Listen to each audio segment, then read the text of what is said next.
नमस्कार दोस्तों, हमारे चैनल में आपका स्वागत है। आज के भागदौड़ भरे जीवन में हम सब लोग बहुत सी सांसारिक उलझनों में उलझे हुए हैं, जैसे संसाधनों का अभाव, सफलता असफलता और सामाजिक रिश्तों से प्राप्त होने वाले सुख और दुख। जिस प्रकार पर्वत आज से हजारों साल पहले भी आगंतुकों को फल, फूल, जल और आश्रय प्रदान करते थे, वह सब आज भी वैसा ही है। उसी प्रकार हमारे वेद पुराण हैं, जो हजारों वर्षों से हमारे पूर्वजों का मार्गदर्शन करते आए हैं और आगे भी करते ही रहेंगे। समय के अनुसार देश काल परिस्थिति बदलती रहती है। हमारे जीवन जीने के तरीके, सुख के संसाधन बदलते रहते हैं, परंतु जीवन तब भी श्वास लेने से चलता था, आज भी श्वास लेने से ही चलता है। ये वो जमीनी हकीकत है जो कभी नहीं बदल सकती। उसी प्रकार हमारे वेद पुराणों का ज्ञान उसी श्वास के समान है, जो निरंतर हर परिवर्तन में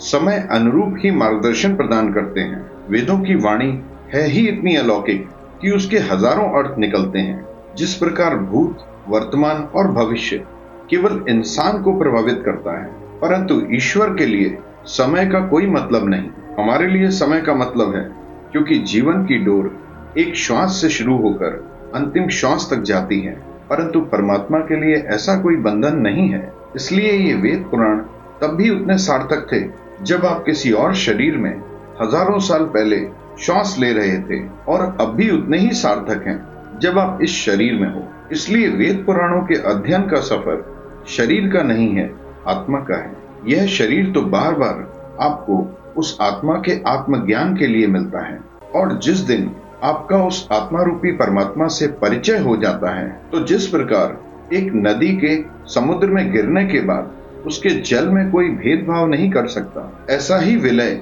हमारी आत्मा का परमात्मा में हो जाता है। मेरा यह प्रयास आपका इसी दिशा में मार्गदर्शन करने का है। मेरी कोशिश है कि मैं समस्त वेद पुराणों को आपको सरल भाषा में समझा सकूं, जिससे आप उस ज्ञान को अपने जीवन में अपनाकर न केवल आज की जीवन की मुसीबतों से पीछा छुड़ा पाओ, बल्कि आत्मज्ञान की तरफ भी बढ़ो। इसलिए मेरी आपसे प्रार्थना है कि हमसे जुड़े रहें और प्रतिदिन आने वाले हमारे वीडियो को अवश्य सुनें। नमस्कार।